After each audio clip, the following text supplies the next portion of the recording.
जबलपुर के ललपुर न्यू भेड़ाघाट क्षेत्र में एनएचआई द्वारा नर्मदा नदी पर बनाए जा रहे पुल के निर्माण के दौरान बड़ा हादसा हो गया। करीब 300 करोड़ की लागत से इसे तैयार किया जा रहा था। अब इस हादसे ने कई गंभीर सवाल खड़े कर दिए हैं। जानकारी के मुताबिक पिलर की सेंटरिंग अचानक असंतुलित होकर गिर गई, जिससे वहां काम कर रहे एक मजदूर की मौके पर ही मौत हो गई, जबकि 2 अन्य मजदूर गंभीर रूप से घायल हो गए हैं। हादसे में मृतक की पहचान 35 साल के मुरुसल्लम के रूप में हुई है, जो पश्चिम बंगाल के मुर्शिदाबाद जिले के चर कृष्णापुर खामेर का रहने वाला है। एनएचआई के प्रोजेक्ट डायरेक्टर अमृतलाल साहू के अनुसार यह हादसा रविवार रात करीब 8:30 बजे हुआ। हादसे के वक्त पिलर पर सेंटरिंग लगाने का काम चल रहा था और करीब 52 मजदूर मौके पर मौजूद थे। बताया जा रहा है कि एक तरफ वजन अधिक होने के कारण सेंटरिंग का संतुलन बिगड़ गया और पूरा स्ट्रक्चर नीचे गिर गया। हादसे में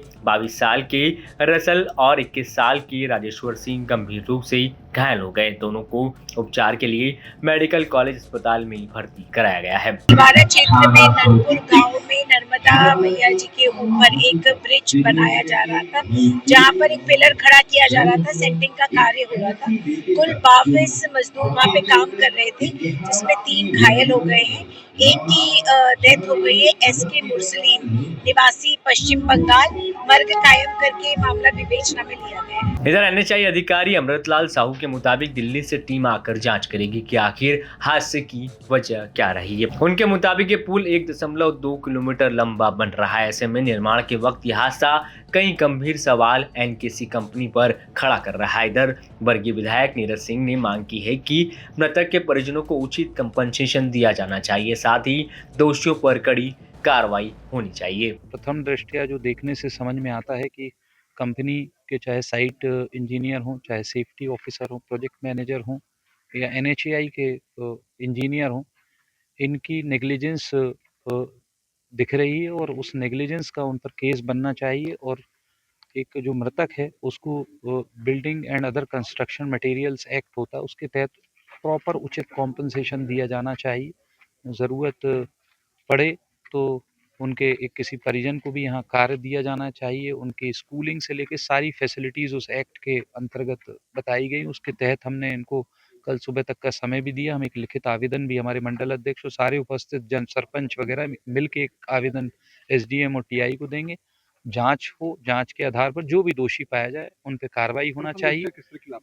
देखिए, सेफ्टी अप्लायंसेस तो नहीं दिए गए। यदि कोई ऐसी जगहों पर कोई विजिटर या ग्रामवासी क्षेत्रवासी भी जाता है तो उसको हेलमेट और अदर चीज़ें मुहैया कराई जाती हैं। जो यहाँ ग्रामवासियों का कहना है कि जो कार्य के दौरान किसी भी लेबर को ये सारी चीज़ें मुहैया नहीं कराई जाती और इसीलिए हमेशा एक जोखिम बना रहता है और आज उस लापरवाही का ये नतीजा है कि एक उनका लेबर जो भले कोलकाता का है, लेकिन हम तो संवेदना रखते हैं, एक मानव है और हम मानते हुए संवेदना के तहत ही हम चाहते हैं कि कॉम्पेंसेशन भी बेहतर से बेहतर मिले और दोषियों पे कार्रवाई। नाबालिगों से भी काम कराए जाने के आरोप लगा रहे हैं लोग। ये बात ग्रामवासियों ने कही है और कुछ वीडियो भी ऐसा उपस्थित जनों का कहना है कि एक 17 वर्षीय बालक से पूछा गया उसकी उम्र, तो उसने 17 वर्ष अपनी उम्र बताई। हालांकि मैंने वो वीडियो नहीं देखा है, बट यदि ऐसा कुछ है तो उसके तहत भी लेबर डिपार्टमेंट को भी उन पर कार्रवाई करना चाहिए, क्योंकि ये उसका भी उल्लंघन है कि आप चाइल्ड लेबर एक्ट जो होता है उसके तहत आप किसी भी नाबालिग से काम नहीं करा सकते हैं। तो मुझे लगता है कि काफ़ी उसमें अनियमितताएं प्रथम दृष्टया नज़र आ रही हैं। सेफ्टी ऑडिट वगैरह के भी इश्यूज़ मुझे दिखते हैं। ये सारी बातों की जांच होगी, तब जांच में सारी चीज़ें सामने आएँगी।